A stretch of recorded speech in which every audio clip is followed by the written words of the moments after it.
Hey guys, today in this video I'm going to discuss about Newton's formula for the velocity of sound in gaseous medium with Laplace correction. Now, first of all, Newton's assumed that formation of compression and rarefaction in the air is slow and temperature is equal to temperature surrounding. यहाँ हामीले हेर्दाखेरि compression rarefaction भएको छ. यहाँ चाहिँ यसको temperature of this compression rarefaction is equal to temperature of surrounding भनेको छ. अनि हाम्रो यो न्यूटन्स लमा न्यूटन्स फर्मुलामा चाहिँ कम्प्रेसन र रेयरफ्याक्सन चाहिँ एउटा स्लो प्रोसेस छ अरे. त्यसैले अब हामीले यसमा आइसोथर्मल प्रोसेस गरिन्छ.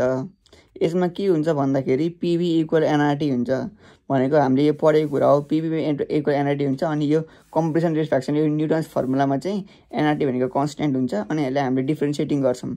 अब पीडीभी इक्वल्स टु डी कन्स्ट्यान्ट हुन्छ. डीपीभी प्लस भीडीभी भनेको चाहिँ युभी रु लाग्छ भनेर युडीभी प्लस बीडीयू लाग्छ इक्वल्स टु डी कन्स्ट्यान्ट भयो. अब यस्तो भएपछि पीडीभी चाहिँ उता एकपट्टि अनि माइनस भीडीभी हुन्छ 0 0 भइहाल्यो. अनि हामीले पी मात्र पीलाई हामीले एक्लै पार्नुपर्छ. भीडीपी बाई डीभी भयो. अब पी भनेको चाहिँ के गर्ने भन्दाखेरि हामीले अब यो डीभी बाई भी हामीले डीएक्स बाई एक्स जस्तै टर्ममा पार्नुपर्छ यसलाई. भनेको भी तल जान्छ डीपी माथि नै रहन्छ. डीपी बाई डीभी बाई भी भयो. अब बी भनेको बल्ब मोडस इलास्टिसिटी हो. ई भनेको इलास्टिसिटी भयो. जहाँ चाहिँ अब बी भनेको त्यही लेखेको छ हामीले. अब एकर्डिङ टु न्यूटन हामीलाई थाहा छ भेलोसिटी अफ साउन्ड भनेको चाहिँ रो अन्डर ई बाई डेन्सिटी हो. रो हो. ई भनेको बल्ब मोडस इलास्टिसिटी भयो. ई भनेको चाहिँ पी पनि छ निकालेको कुरा किनकि यो भनेको यो हो नि त. त्यसैले हामीले भ्यालु पी हाल्दिन्छौँ. अब यसको भ्यालु यहाँ हालिहाल्ने. अनि हामीले प्रेसरको भ्यालु भने चाहिँ 1.01 × 10⁻⁵ पास्कल दिएको छ. अनि यहाँ डेन्सिटी भनेको चाहिँ 1.29 kg/m³ दिएको छ. अब हामीले भ्यालु हालेपछि चाहिँ यहाँ यति आउँछ 280 m/s आउँछ. तर हामीलाई थाहा छ भेलोसिटी अफ साउन्ड चाहिँ खासमा कति हो भन्दाखेरि एक्सपेरिमेन्टल भ्यालुमा चाहिँ 332 m/s आएको छ. तर हामीलाई थ्योरेटिकलमा चाहिँ 280 आयो. त्यसैले यो अलिकति मिस्टेक छ.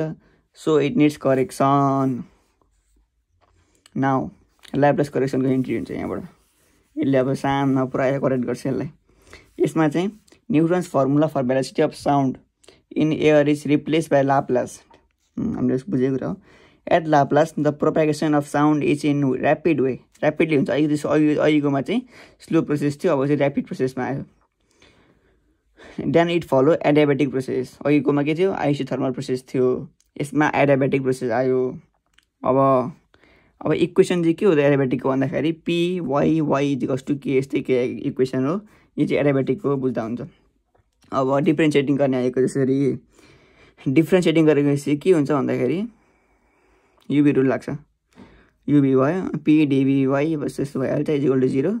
अब के हुन्छ भन्दाखेरि यहाँ हामीले हेर्ने भोलि एउटा इक्जाम्पल डिएक्स स्क्वायर भनेको के हो 2x1 हो नि त. 2x 2 - 1 हो भने चाहिँ 2x भयो. अब डिएक्स कति हो 2y उता भयो भनेको यही हो. अब यहाँ dx हो नि त भनेपछि y p y b minus by - 1 ठिक छ. त dp हुन्छ प्लस यति हुन्छ. कता यति आउँछ यति आयो. यो आयो. अब यति आयो. यति हाल्दैन भ्यालु ई बाई यो आयो. अनि डेन्सिटी सबै यति भएपछि 331 आयो. राइट भयो त्यही हुन्छ.